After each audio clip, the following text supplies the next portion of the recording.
people starting to show up. We've got a couple more minutes before 12:30, so we'll hold off until then.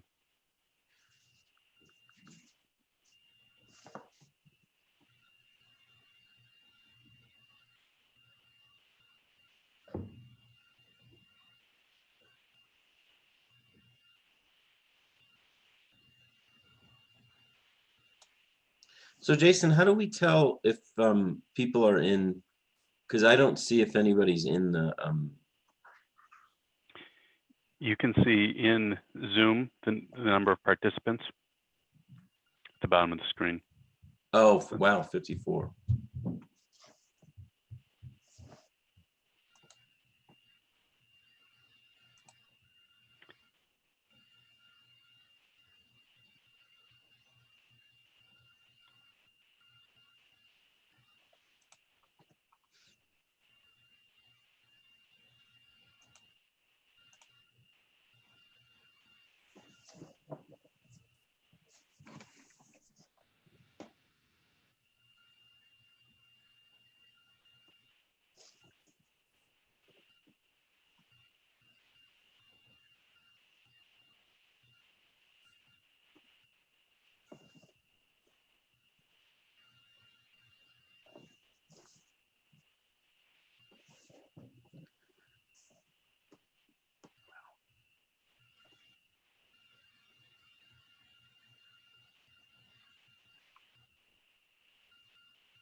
All right, I've been watching people roll in and seems to have stabilized a bit. It is 12:30, so we'll kick things off.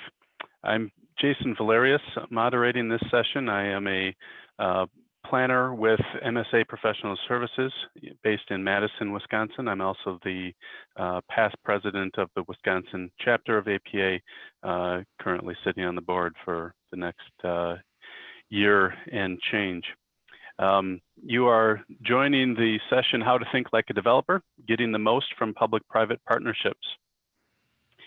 I will introduce our speakers and then offer a note about how to make comments in case anyone hasn't already heard that a dozen times, and then I'll hand it off. Mike Scholl and Amanda Arnold are both planners with Ayers & Associates, which has offices throughout Wisconsin and in Colorado and Florida. Mike has 2 decades of nationwide planning experience with consultants, community groups, and most recently as economic development manager for the city of Loveland, Colorado, prior to joining Ayers. Among Mike's experience are strategic planning, downtown redevelopment, brownfield remediation, grant writing, and comprehensive economic development.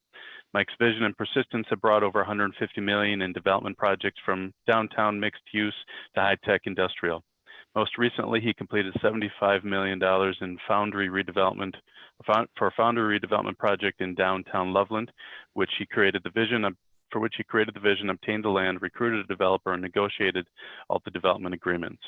Mike has a master's degree in urban planning and a master's degree in public policy from the University of Michigan. He is also a certified economic development finance professional from the National Development Council. Amanda Arnold has provided planning expertise as a consultant and from her positions at a variety of public sector entities, including the city of Minneapolis and the town of Verona, Wisconsin. Her vast experience includes completing comprehensive plans, overseeing capital improvement projects, coordinating with neighborhood groups, and reviewing subdivision and site plans. Amanda's experience as a municipal administrator provides her with a solid understanding of how municipalities operate. She's also served on the board of the Wisconsin chapter of APA. Amanda holds a master's degree in urban and regional planning from the University of New Orleans and a bachelor's degree in landscape architecture from Ball State University.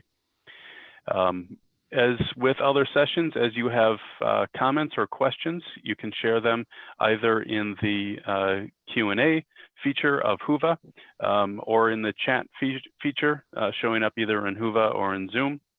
The Zoom link has been provided in chat in case you would like to switch to that directly because of any issues you're experiencing with the feed. And with that, I will hand it off to our presenters. Cool. Thank you, Jason.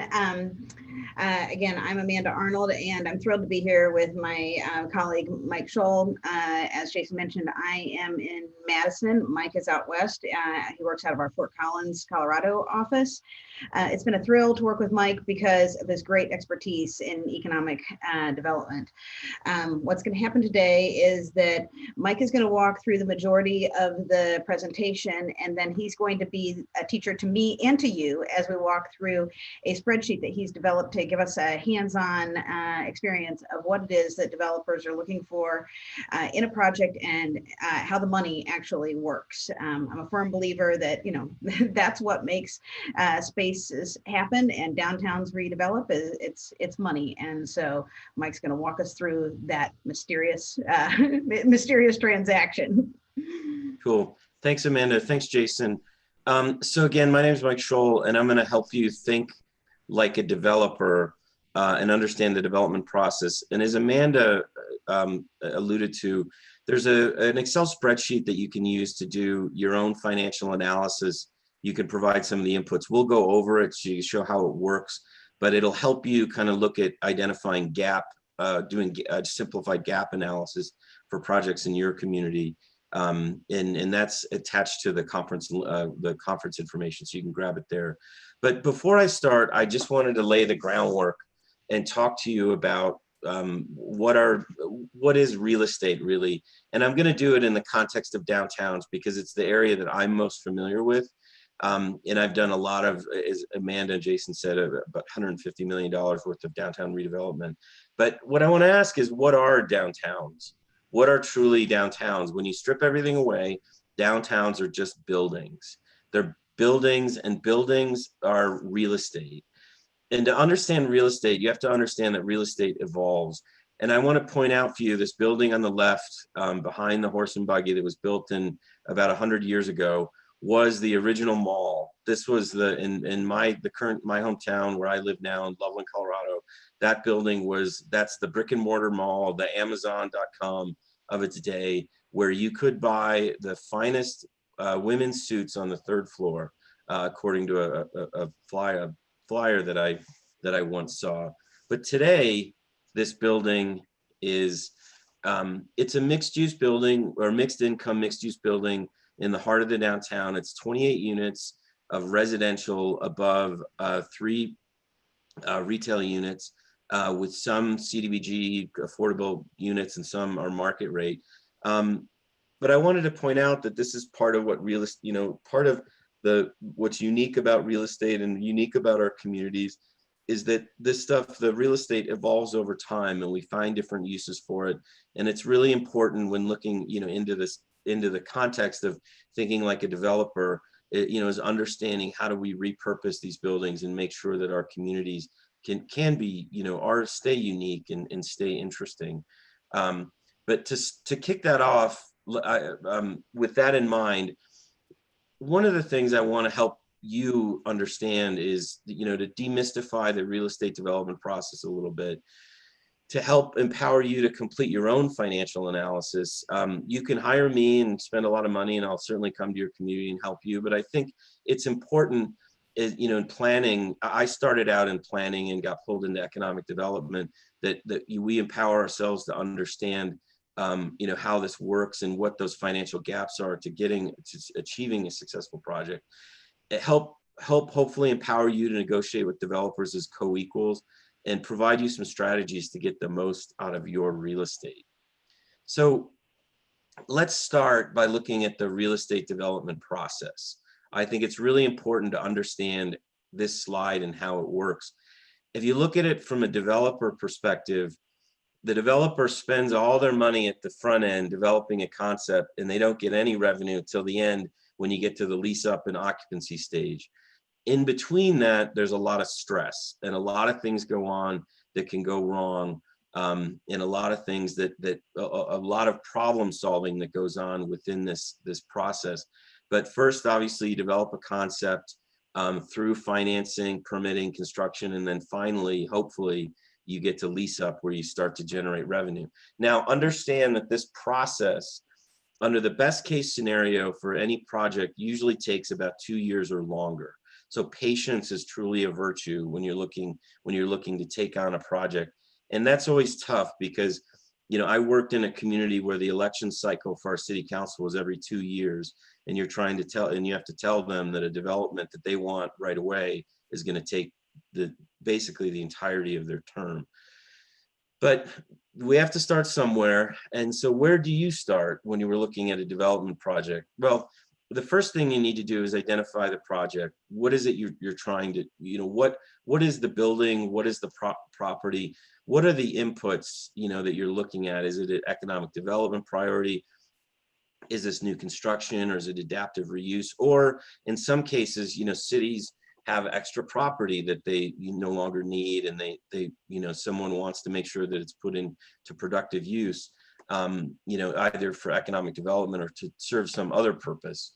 But once you do that, then I think it's important to start to identify some of the inputs and the variables that are going to populate the spreadsheet. Like I said, the spreadsheet that I'll provide, what I'm going to do is talk a little bit about some of those inputs that you'll put in, the information that you put into that, and then to get that gap analysis. So the first part of this is keep in mind that this is where you find your information.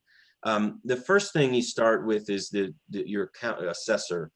Most states, it's at the county level. You can pull it up, find out what the sale history is, the building size, when it's built, which is important, obviously, if you're looking to do a historic project, if you can access any state or federal tax credits. But there's also some other information you can use. LoopNet is a free service where you can get some lease rates. It's more for commercial brokers. And then some of you might be familiar with CoStar, which is a subscription-based service that provides information on leasing and other market information. And once you kind of have some basic information, if you haven't already, become friends with your commercial real estate brokerage community. There's usually, in most communities, there's 1 or 2 brokers that do a lion's share of the commercial work. They buy and sell for a living. They traffic in information. They want to talk to you, and they know the market. Pick their brain, go call them, go have coffee. And when you go have coffee, these are some of the questions you want to ask them and start to pick away at. What's the vacancy rate, and understand what the current rental rates are for commercial and retail. What are properties selling for, and who's selling, who's buying, and just try to understand what's happening in your market, which will help you find those inputs to build your financial model. And most importantly, lease rates, you need to know them. The lease rates are an expression of your overall economic health, and it's a measure of success over time. I was hired for the city of Loveland about 12 years ago, and they asked me, how do we know when we're done? How do we know when we're successful? And this was our city council, who was a fairly conservative, and I indicated, look, when you hit $21 a square foot for your commercial lease rate, you don't need me anymore, because that means the market's working. So understand how those lease rates work. I'm going to explain it to you a little bit, but talk to those brokers, go on LoopNet, find out what's going on and what's happening in your market. And part of the importance, well, I should say the important part about lease rates is income. And when you're talking to a developer, developers aren't buying buildings, they're buying income. And I want you to help stress that. If you look at, I went on LoopNet and I just pulled some different, looked at some different communities in the areas for the conference. And, in downtown Madison, they've got some spaces that are leasing for $35 a square foot. Minneapolis, it's 22. It varies, depending on the quality of the building and the location. Dubuque, Iowa was at $12 a square foot. And I even found one, it was an old mall in Abbotsford, Wisconsin at $3.95 a square foot. And if you look how that translates in terms of income, just assuming a hypothetical 20,000 square feet building, the difference in income, and I would ask if you look at that income, where do you think the investment, who do you think is going to be, which building is going to be, get that investment? Probably more likely the one in Madison. And here's, and the other part of that too, when you talk about kind of the lease rates, it's important to understand what the sales revenue and the economic activity that's occurring in some of these buildings. Now, I'm going to use just a 3,000 square foot restaurant as an example. If you're doing about $200 a square foot in a restaurant, which is about the minimum you need to keep your head above water, your gross income is about $600,000, which means your profit before taxes is going to be somewhere in 18 to 21,000, and that assumes that you're a very efficient operator and you know what you're doing, which is with restaurants is not always the case. If you look at $600 a square foot, you can see that they're generating, there's substantial good profit. They're making money and things are good. And then assuming, taking these assumptions, the next step and looking at rent, which generally your building cost should be about 6% of your income. A restaurant that's doing $200 a square foot should be paying, or can afford to pay, about $36,000 a year in rent. And this doesn't include utilities and other expenses. If you're doing $600 a square foot, you can afford $108 a square foot. So now you're doing the $35 a square foot. You look to the right, the downtown Madison numbers that you can, start to justify those lease rates. So it's important, that where the economic activity is occurring, that investment, the lease rates will go up, and you'll get that investment. Because remember, developers are buying income. So when you think about how the chart on the left, if it's a good, healthy market that's getting a lot of retail sales, that's going to drive up the lease rates because people are going to want to be there.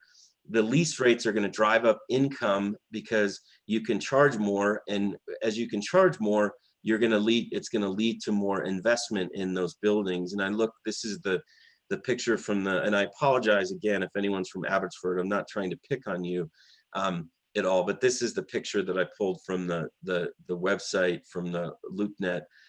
This is a typical old mall that's leasing at $3.95 a square foot.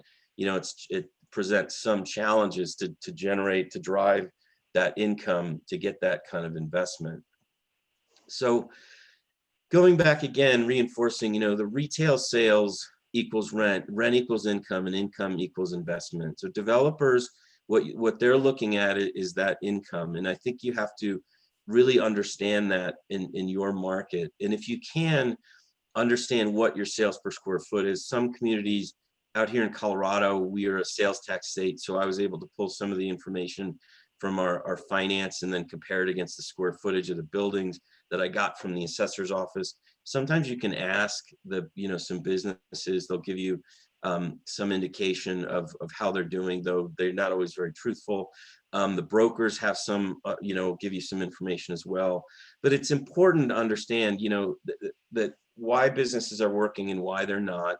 And generally speaking, about $200 a square foot is about the benchmark for kind of between good and bad, though that's actually even changing, and I think it's businesses are having to do quite a bit more.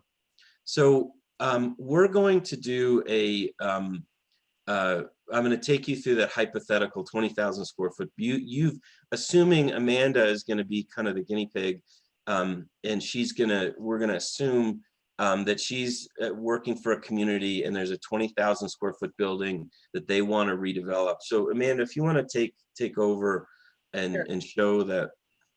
I am going to share my screen here and bring up a spreadsheet. And again, this spreadsheet is on the Whova app. It's under Communities tab for our session. So can everybody see that okay? Or Mike, can you see it? You can walk me through this? Can you go the tab all the way to the left? The square foot calculation. Sure. Hang on. I just have to, I had to move my screen a little bit. Okay, here we go. Okay, so I'm a beginner planner. And I need to help get this project going, right? So Amanda, you've identified, you went to the assessor's record and you found out this building is 20,000 square feet. So under acquisition, put in 20,000 square feet. And you know from talking to the broker that they're going to sell you the building, the owner will let it go regardless of condition for $50 a square foot, which comes out to $1 million. So you look at this building and it's an older building, so you're going to have to go in and do some demolition. There may be some lead paint, mercury switches, maybe some asbestos you have to remove, but there's a little bit of demo that you have to take care of. So it's not a lot. So we're going to estimate that that's at $5 a square foot. So put 20,000 square feet. That's the building size, and then plug in $5 for square foot for the demolition. So now you have 100,000. Now we're going to divide, just assume for math's sake that each floor is 6,500 square feet, assuming there's some loss with the walls and other things. So for the 3 floors, 6,500. You know how you never type as well when people are watching. Okay. Are we going to 4th floor, or this is just a 3-story building? It's a 3-story, yeah. Okay. So now you look at the building and you say, well, how much are they going to have to pay to rehab it? And I think this is the question where you just have to do like a little, do some educated guessing. So for this, we're going to assume, if the building's been vacant for a long time, it hasn't been used, maybe the first floor has been used, and the rest of it's been vacant for a long time, and raccoons have moved in, and you have to do a lot with the building. So we're going to say something like that, probably around $75 a square foot. Could be more, but once you get up over $100 a square foot, then you're really talking about demoing and building new. So we're going to start at $75 a square foot, and that gives us a total development cost, the hard cost of $1,500,000, with acquisition, $2,562,000. Hard cost, if you click on the second tab, then we'll go to how this carries through.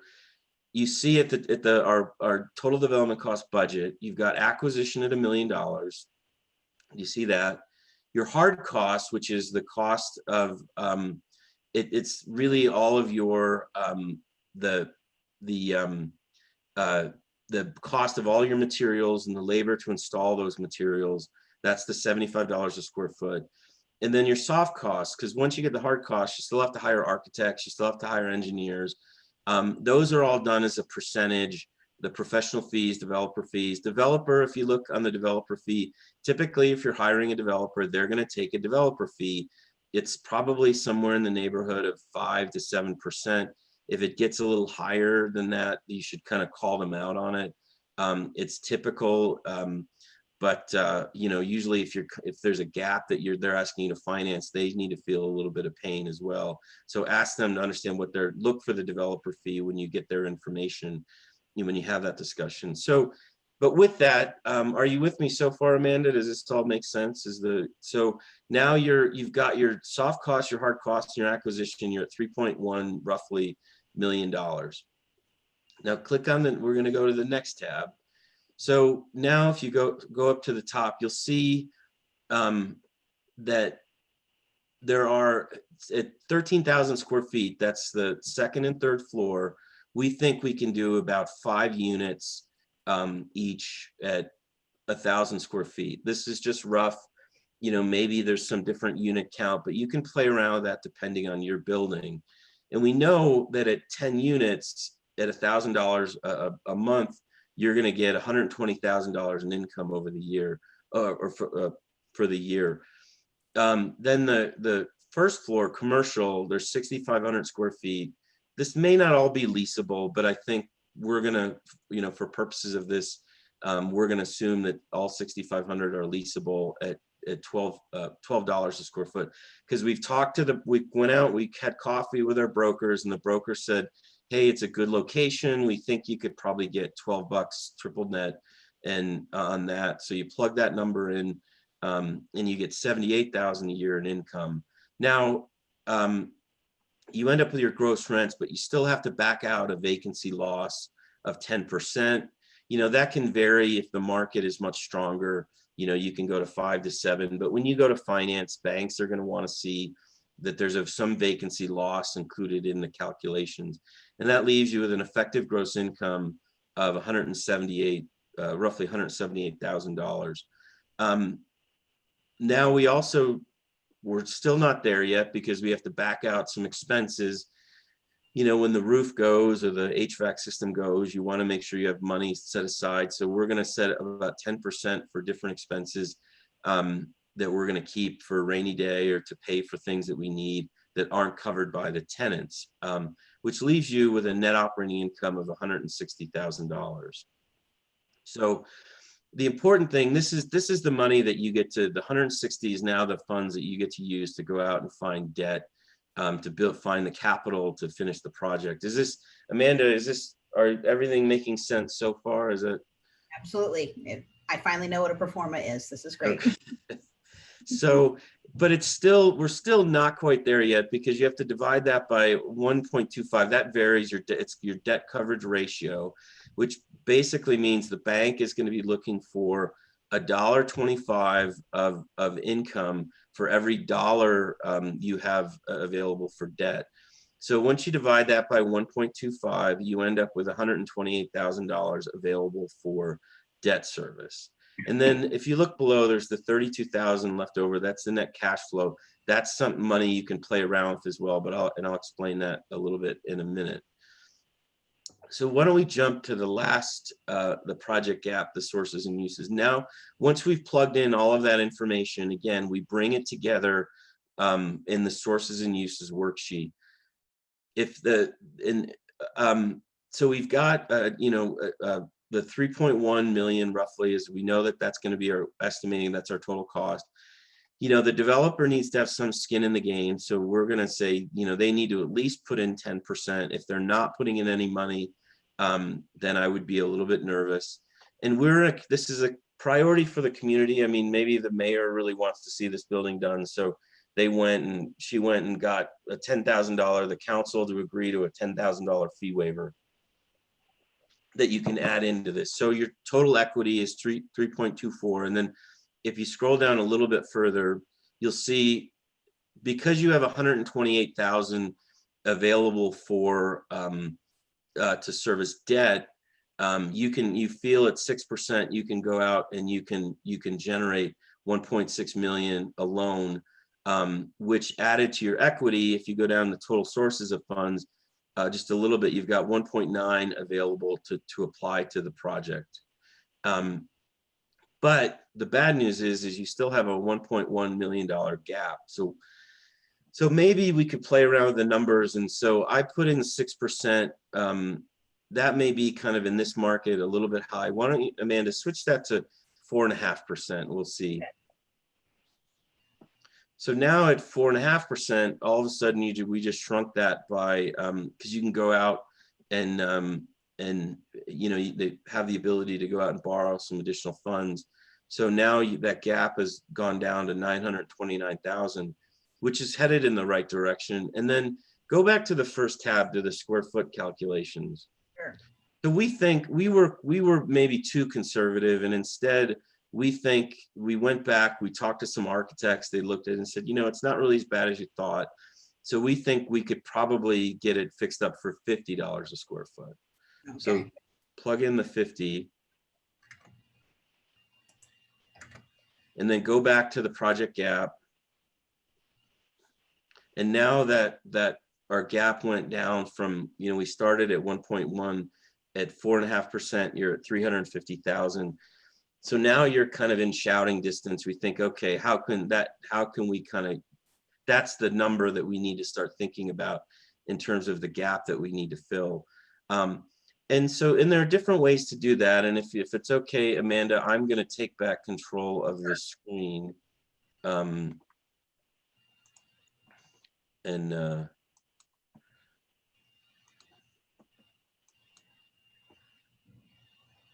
And oh, by the way, will mention in the PowerPoint presentation, there's kind of a step-by-step instruction to how to walk through it. So if I went through things too quickly and you don't, you know, and you're not, don't fully understand, you know, that you can reference go back and look at the spreadsheet or the PowerPoint presentation as well.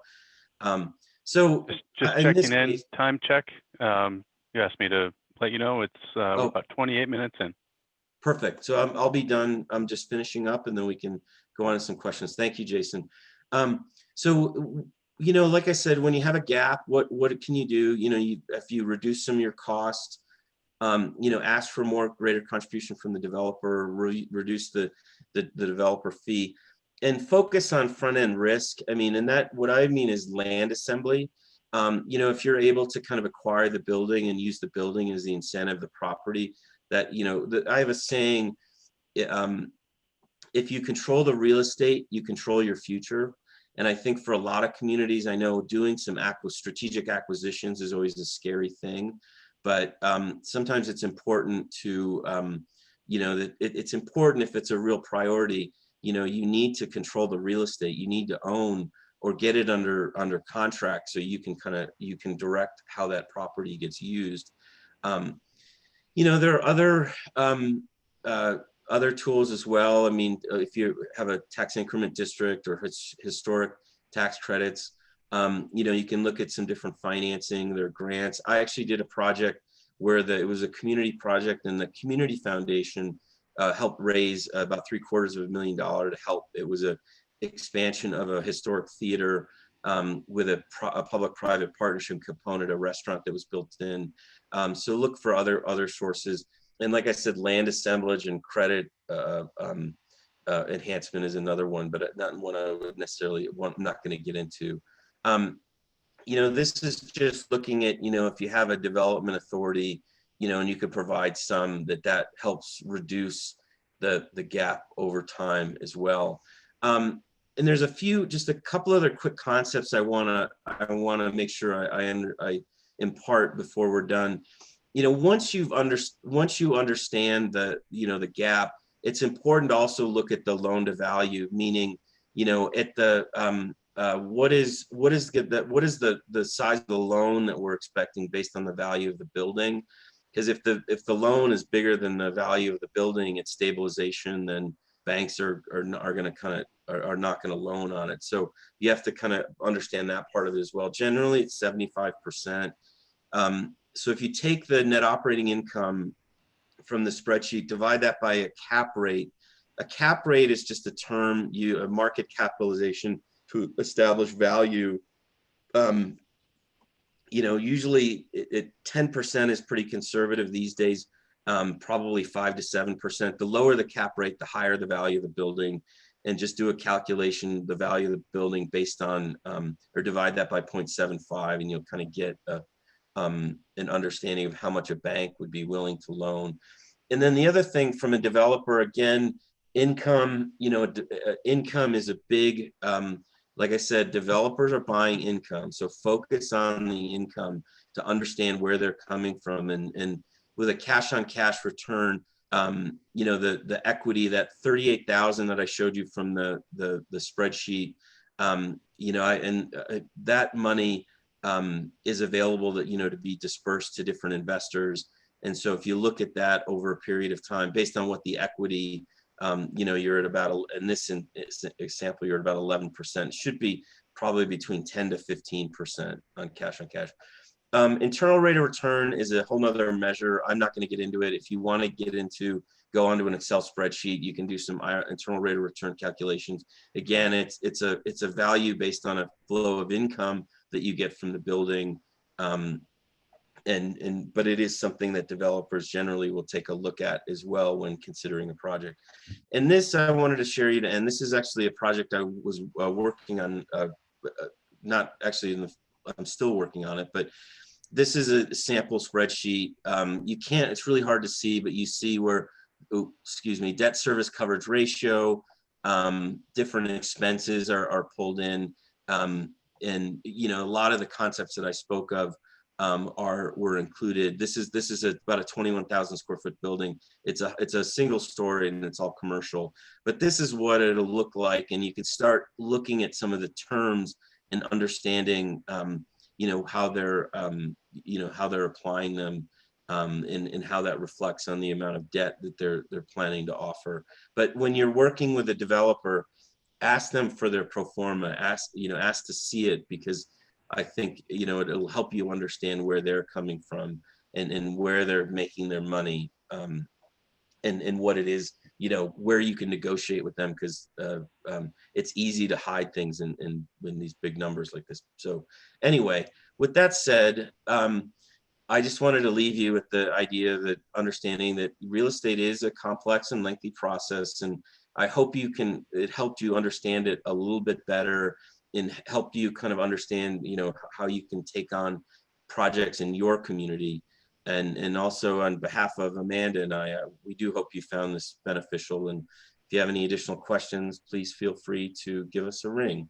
So that's it for me. I think Jason, do we have questions? We do have some questions, and you were covering some vocabulary there at the end, and I'm going to add one, ask you to comment on a piece of jargon that you hear in the context of real estate quite a bit, but not everyone might know exactly what it means. In your hypothetical pro forma there, you talked about the rental rate being $12 triple net. Can you explain triple net? Yeah, so triple net, in most, a triple net just means there's a base rent, like the $12 a square foot, and then the nets, which usually depend, they'll add about another $5 to $7 a square foot onto the cost. And those go to cover things like utilities, taxes, common area maintenance, fees.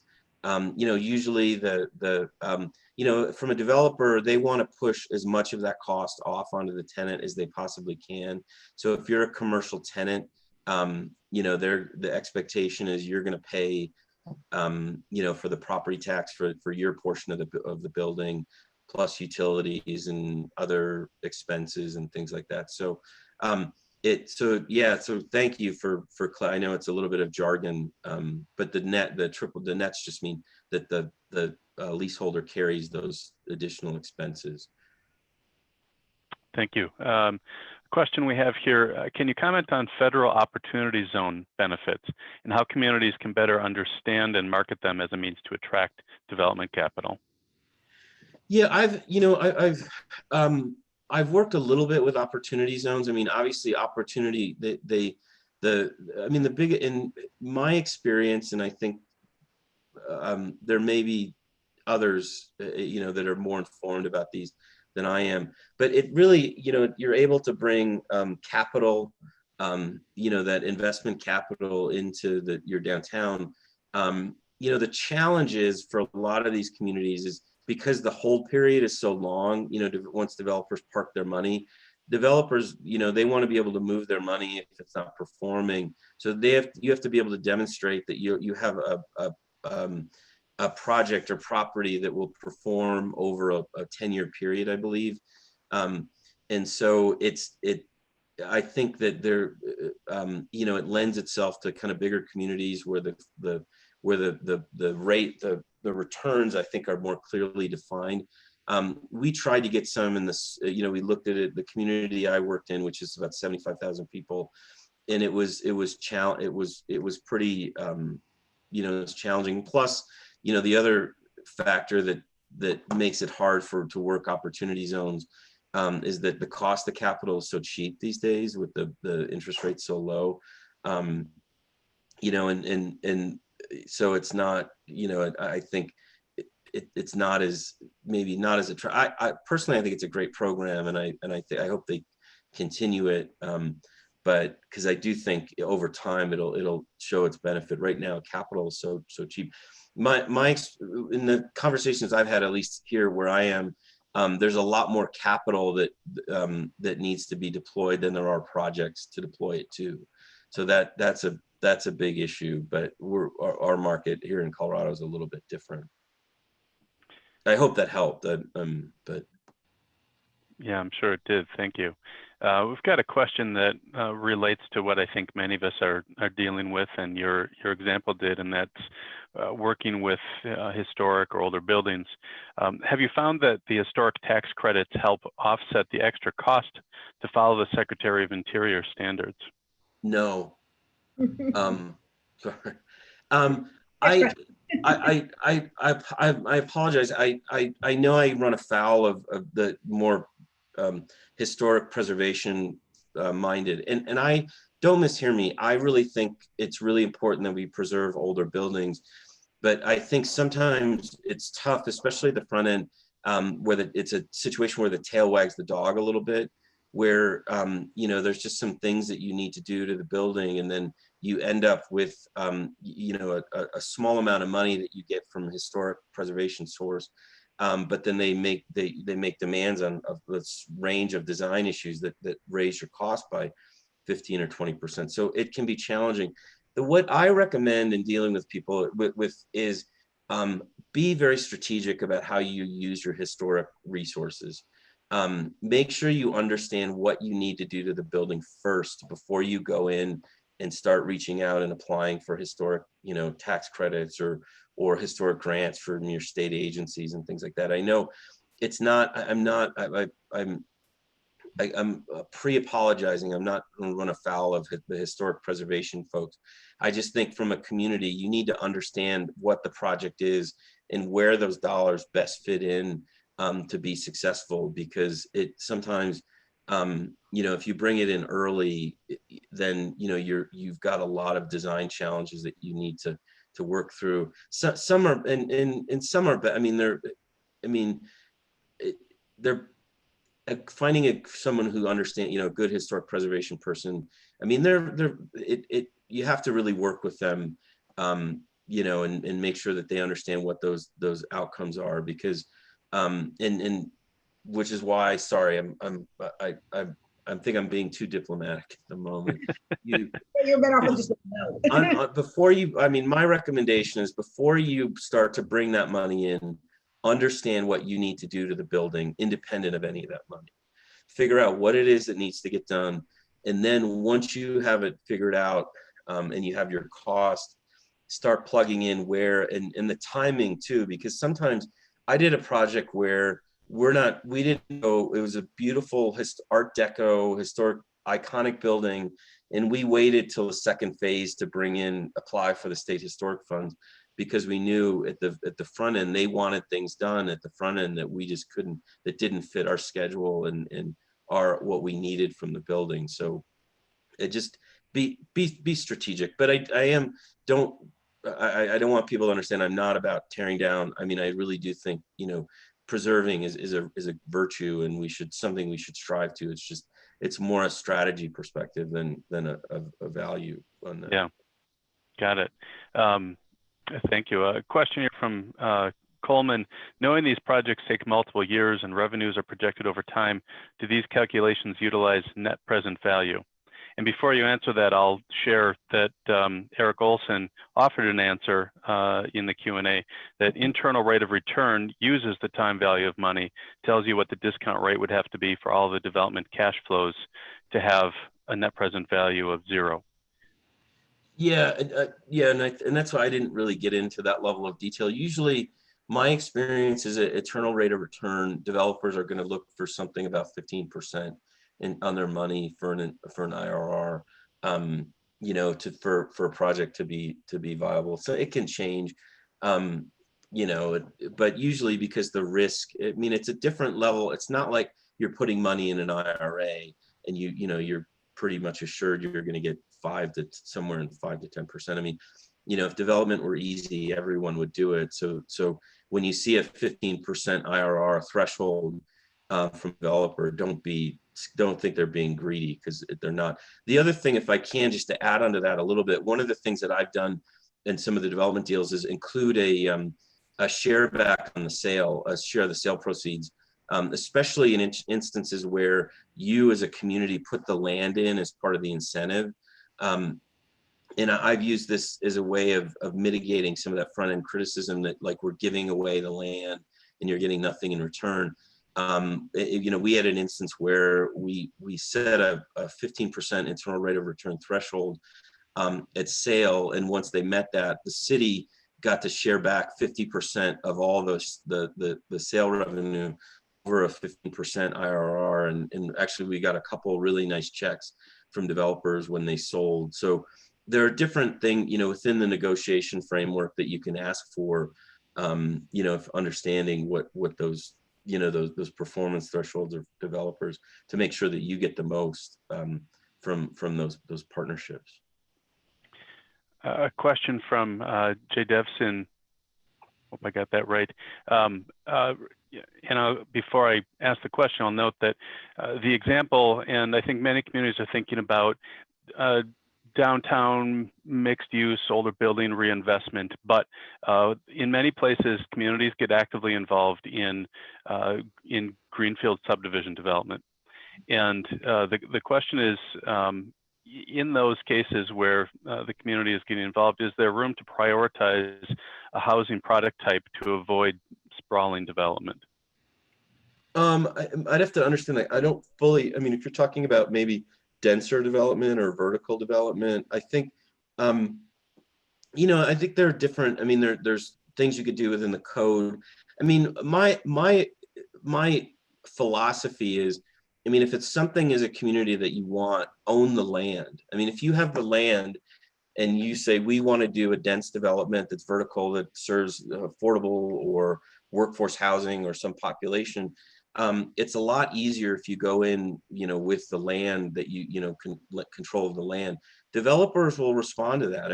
If you have control, they'll want to, they'll talk to you. And that's a way, to serve some of those needs. There are ways. I know there was another gentleman who did a presentation yesterday on how you can look at some of the zoning and different things like that to affect that. But zoning and tends to be, I think, a little bit more of a passive approach to kind of addressing some of those market needs. If it's something that is for a community, you should think about kind of, how you manage, doing some strategic acquisitions to ensure that you get that outcome, I think. Is that Jay? I think that helpful. Yeah, I think so. Go ahead, Amanda. I just wanted to jump in too that I've worked for rural communities, as you know, Jason. And so, there are a lot of communities that can't buy the land, but that's where the other avenue is policy and prioritizing a housing type in your comp plan. However, this all goes back to what Mike has been talking about, that only works if you know that it's doable for a developer. I've dealt with so many plans where we've talked about the kind of housing type we want, with no research on whether that's at all viable. So I think taking what Mike has talked about and combining that with policy work is really where you get that opportunity. Yeah. That's a good point. Understanding what your market is, what your home, the prices, the value. You start plugging in, looking at the potential again, because, I said developers are they're buying income. And, if you have a housing project that can generate income, they'll be, you'll find a good developer. And so understanding the economics of that, that how many, units per acre and what those infrastructure costs and things like that, I think are important. Admittedly, my bias is towards more repurposing, redevelopment, because I've worked more in a downtown environments, but I have done some greenfield or some new, and you have to take into account utilities and infrastructure, road and different things like that. So, but that's, some part of understanding those hard costs and how that compares against what the potential revenue is. Yeah, and I think her question was about, it could be broadened to be any case where the community has a financial stake in some way, either through TIF funding or control of the land, and then wants to put requirements on what gets developed, be it the housing type or design standards that require certain materials or whatever it might be. And I'll guess that the answer has, you have to make sure you understand what kind of market viability or cost impact you're having with those requirements. Well, but I also think though, it just more fundamentally, you have to understand what your vision is. And I'll show you, I mean, if you look behind me, that is actually a project that I did that's done. And that was it's the Amanda mentioned, it's the Foundry. You know, we had a vision. We wanted a first run movie theater and a hotel.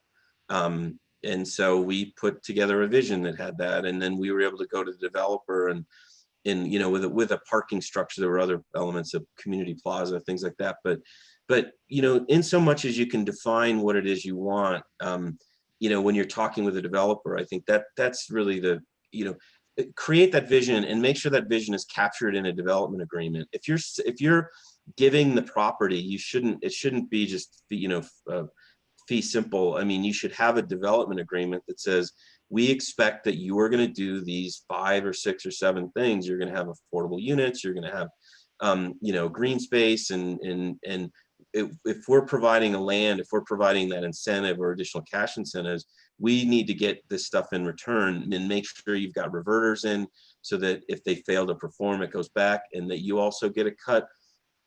You know, that there's some back end revenue that you could collect if the project performs.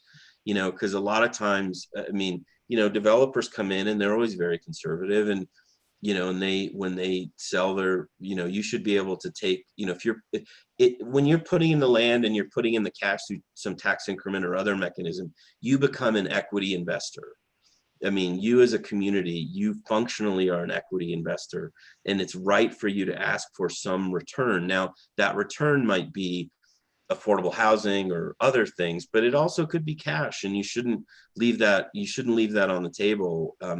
You know, because developers understand. I mean, they pay equity investors all the time, and you know, we're no different for a community. So anyway. All right. Well, we've gone a few minutes past time. Mike, Amanda, thank you very much. I think many people have found this to be a useful and informative session. As was indicated, questions after the fact to Mike are welcome. And contact info, I think you can find Mike and Amanda through the Whova app. So, Jason, I mean, I know you're moderating, but I can hang out for a while if there's more, if people have questions. I can't see them, I don't know. But if people have specific questions, I can more than happy to hang out for a few more minutes. Yeah, unless Madeline tells us that there's an issue there, happy to extend for a few more minutes. We don't have any outstanding questions that we haven't addressed yet, but if any show up here, I think we could tackle them. Cool. But thank you too. We appreciate it. Thanks, and thank you for moderating too. Thanks, Bob. So the question is yes, it's available as a spreadsheet. We had to do a little bit of a workaround because the conference only allowed PDFs, but I think there's a link to like an FTP. What is it, Amanda? You've got it set up. I put it on my OneDrive, and I put a link to my OneDrive in the Whova app in our section for our presentation under the community tab. It says articles, but there's a link to the spreadsheet. Oh, yeah, I think Madeline just put it up. Okay, great. Good. So if you have any problems. Yeah. And you know, if you have issues figuring it out or filling it out, feel free to shoot me an email or a call. We can.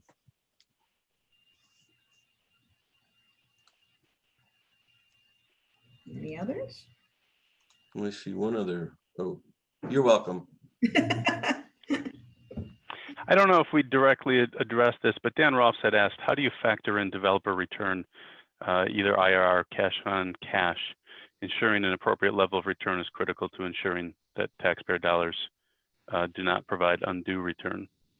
Well, that's the $64,000 question. I mean, every community, you know, that every deal I've done, that question has come up about how much is too much. And I do think, sometimes I think that question's a little bit over. I mean, I think as a community, if you can get what you need out of the deal, I wouldn't worry about the developer making money. I mean, if understanding going in, what are the outcomes that you need to be a successful developer or to be for a successful partnership? I mean, is it affordable housing? Is it, is it better infrastructure? Is it an improved downtown or parking or any other thing?